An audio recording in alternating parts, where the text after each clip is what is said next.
tamilcinemanew.in.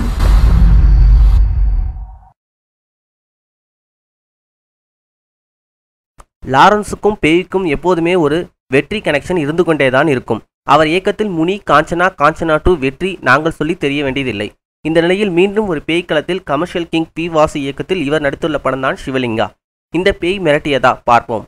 படத்தின் கதை: சக்தி படத்தின் ஆரம்பத்திலேயே ஓடும் ரயிலிலிருந்து தள்ளிவிட்டு கொலை செய்யப்படுகிறார். அந்த கொலையை நீதிமன்றம் தற்கொலை என்று முடித்து வைக்கிறது.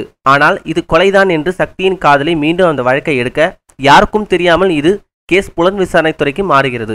லாரன்ஸ் அந்த கேஸை எடுத்து கண்டுபிடிக்கும் தொடரும் முன்னே அவரின் மனைவி ரித்திகா சிங் மீது சக்தியின் ஆவி ஆக்கிரமிக்கிறது. நீ என்னை கொலை செய்தது யார் என்று கண்டுபிடித்தால் உன் மனைவி உடலை விட்டு செல்வேன் என்று சக்தி கூற, பின் லாரன்ஸ் எடுக்கும் அதிரடியே மீதி கதை. படத்தின் கிளாப்ஸ்: சலிப்பு இல்லாமல் சொல்லும் திரைக்கதை.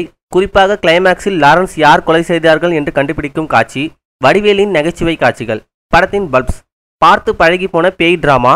ராதாரவி, ஊர்வசி, பானுப்பிரியா என பல முன்னணி நட்சத்திரங்கள் ஏதோ ஜூனியர் ஆர்டிஸ்ட் போல வந்து செல்கிறார்கள். கொஞ்சம் பயன்படுத்தியிருக்கலாம். மொத்தத்தில் தீவிர முனி சீரியஸ் ரசிகர்களா நீங்கள்?